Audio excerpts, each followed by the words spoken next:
Pesta pembaptisan Tuhan Yesus. Kenalilah martabatmu. Ketika Adolf Hitler menguasai Jerman dan Eropa, ia berupaya membunuh habis semua orang Israel. Dia memerintahkan Raja Denmark agar menyuruh semua orang keturunan Israel yang ada di Denmark memakai tanda pita kuning dengan bintang Daud di lengannya.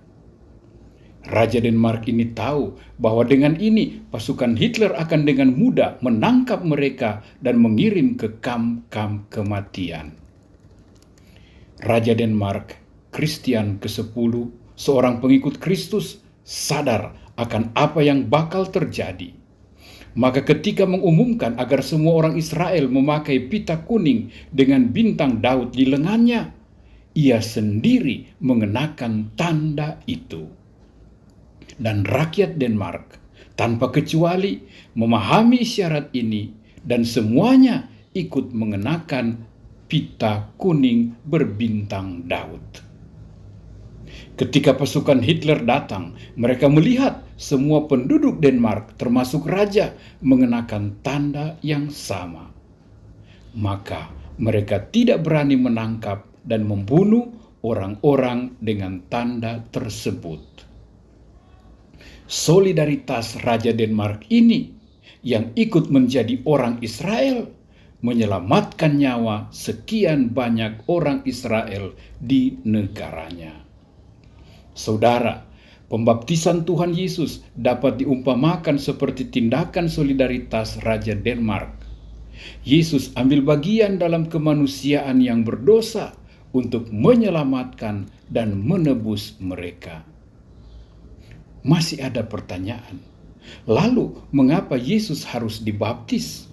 Bukankah pembaptisan Yohanes adalah untuk penyucian, pengudusan, pertobatan dari orang-orang yang berdosa? Berarti hanya untuk orang-orang berdosa, bukankah Yesus tidak berdosa? Jawabnya, Yesus mau menunjukkan solidaritasnya dengan orang-orang berdosa yang ia hendak selamatkan dan tebus serta bebaskan dari dosa. Tindakan Yesus inilah yang telah mendorong Christian Raja Denmark untuk menunjukkan sikap solidaritasnya untuk menyelamatkan orang Israel di negaranya. Yesus masuk ikut antri di tengah dan bersama orang berdosa yang perlu bertobat. Yesus ada di sana, merasakan dan mengalami keberadaan mereka dan mengangkat, bebaskan, lepaskan mereka lewat solidaritasnya dan penebusannya. Baptisan Yesus adalah pertama, solidaritasnya dengan manusia berdosa yang ia tebus. Ia sungguh Immanuel, Allah yang ada untuk kita, berbuat sesuatu secara konkret untuk kita. Kedua, pernyataan dan dukungan resmi dan pasti dari Allah Bapa di surga dengan pernyataan, sungguh ia anak Allah, kepadanya aku berkenan. Ketiga, pengurapan surgawi. Biasanya untuk mengemban imam, nabi, dan raja, orang diurapi dengan minyak sebagai tanda pelantikannya. Baptisan Yesus adalah pengurapan surgawi atas Yesus sebagai imam, nabi, dan raja. Bukan lewat urapan minyak dunia, tetapi dengan urapan Roh Kudus dalam rupa burung merpati yang hinggap di atasnya. Keempat, inilah permulaan resmi dari tugas, misi, dan karya penebusannya yang nanti akan memuncak pada salib, kematian, dan kebangkitan. Saudara, apakah pesan pesta baptisan Yesus bagi kita? Pertama, adalah undangan untuk sadar akan identitas siapakah kita ini. Oleh baptisan kita menjadi anak-anak Allah, bait Roh Kudus yang disucikan, yang dikuduskan. Kita menjadi anggota Gereja Katolik Universal. Maka hiduplah, berbuatlah sebagai anak Allah dan putra-putri gereja. Baptisan adalah juga pintu pada sakramen-sakramen lain. Maka terimalah dan rayakanlah sakramen-sakramen lainnya dengan segala berkat dan rahmat yang didatangkannya. Kedua, undangan untuk sadar dan mulai melaksanakan misi, tugas dan tanggung jawab kita. Hidupilah janji-janji baptismu, melawan iblis, setan, si jahat, sambil percaya, berbakti dan beribadat pada Allah dan Tuhan kita.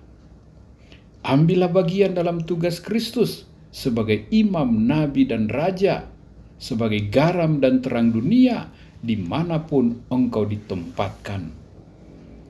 Panggilan untuk bertobat terus-menerus, menyesali hidup, dosa dan salah, dan berjalan dalam terang Tuhan, hidup dalam rahmat sebagai putra-putri terkasih pada siapa Allah berkenan. Hiduplah dalam kesatuan dengan Tuhan dan terutus bagi sesama. Berpusatlah pada Tuhan dalam doa, patuh dan taat pada hukumnya dan sabdanya, serentak siap diutus untuk sesama, untuk dunia, tepat seperti Yesus menjadi utusan Allah yang merubah dunia. Ketiga, adalah undangan untuk sadar dan menghayati simbol-simbol baptisan kita. Pembaptisan dengan air adalah tanda pengudusan, penyucian, pemurnian yang dikerjakan oleh Roh Kudus.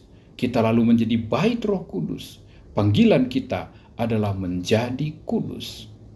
Penandaan dengan tanda salib di dahi kita adalah tanda kita adalah milik Kristus, pengikut Kristus.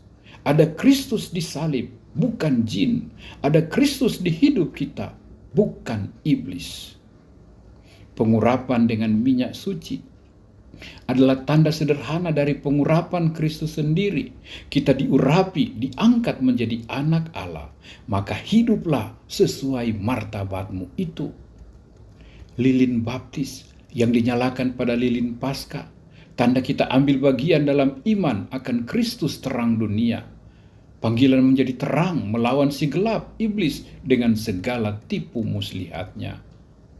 Kain putih, lambang pakaian pesta orang beriman yang perlu kita pakai ketika kita akan ambil bagian dalam pertemuan-pertemuan dengan Tuhan, terutama pakaian pesta untuk masuk dalam perjamuan surgawi.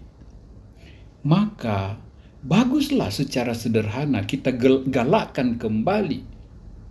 Minimal tiap hari Minggu pada hari Tuhan, buatlah tanda salib dengan air kudus. Usahakanlah ada air kudus juga di rumah untuk menandai, menyucikan, menguduskan dirimu, hari-harimu. Ada lilin yang kita nyalakan di meja doa, di meja misa live streaming.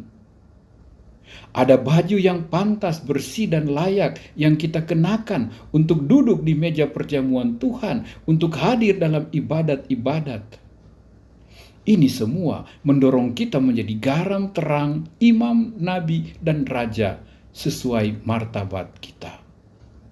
Saudara, pada pesta pembaptisan Tuhan bertepatan dengan berakhirnya masa Natal dan Tahun Baru, liturgi gereja mulai dengan masa biasa.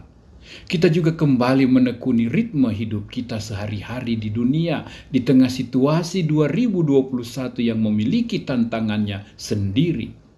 Suasana awal tahun, perlu komitmen baru, perlu prioritas baru. Ada kecenderungan malas, masa bodoh, menyerah oleh pandemik ini. Ada kecenderungan jadi lebih egois, menjaga diri sendiri. Ayo, kenali martabatmu, jadi anak Allah, jadi berkat bagi dunia. Waspadailah sikap-sikap salah, keliru, dan jangan dibiarkan serta dibiasakan. Ada yang perlu diutamakan, ada yang perlu ditanggalkan, ada yang perlu dibaharui. Jangan lupa, from prayer, doa dan intimitas dengan Tuhan, menuju charity and mission, menjadi kasih, menjadi berkat bagi dunia. 2021 masih dibayang-bayangi oleh pandemik. Syukur vaksinasi sudah ada dan segera dimulai. Terima kasih Tuhan. Serentak masih ada juga tanda-tanda semakin meningkatnya wabah ini. Apa tugas orang Kristiani di 2021 ini? Gerakan sehat bersama. menjaga kesehatan diri dan sesama dalam paroki dan masyarakat, tidak membahayakan diri sendiri dan orang lain, menjadi berkat bagi dunia. Para dokter, para perawat, petugas-petugas publik, teruslah bekerja, melayani dengan hati-hati, dengan bijak dan sukacita. Tuhan sertamu. Umat awam, kita semua, mari mendukung apa saja yang baik demi kesehatan bersama. Izinkan saya kutip sebuah pesan positif dan aktual masa kini, yakni lawan corona dengan corona. Apa maksudnya? Corona, ceria, semangat, sikap dan pikiran cerah, positif. Bawa semangat, optimisme, dan jangan sebar ketakutan dan kepanikan. Berbuat charity, aksi solidaritas, itu akan menambah imun dan sukacita jiwa raga. O, olahraga, gerak badan, rawat badan yang sehat, fit, dan fresh. R, resik, berarti bersih. Cuci tangan, cuci badan, pakaian bersih, rumah, kamar yang bersih, berbudaya hidup bersih, memakai pelindung tubuh. Hidup bersih juga dalam arti hidup suci, kudus, jiwa dan raga. O, ogah junk food. Hindarilah makanan olahan yang manis, yang berminyak, yang berlemak. Makan sehat, makan on time. N, ngaso, istirahat. Bukan berarti duduk bermalas-malas. Istirahat yang cukup. Ambil saat teduh, saat doa, ibadah. Bagaimana Tuhan mau membantu orang yang tidak membantu dirinya sendiri. Terakhir A, corona. A, antioksidan. Konsumsilah sayur dan buah tiap hari. Saudara, ajakan lawan corona dengan corona ini bagus adanya. Tentu kita tahu lebih manjur lagi lawan corona dengan koronka atau rosario. Saudara-saudariku, ketika Hitler mengancam, Raja Denmark menyelamatkan. Ketika dunia dalam gelap dosa, Tuhan hadir, Tuhan ambil bagian dan menunaikan misi penyelamatannya.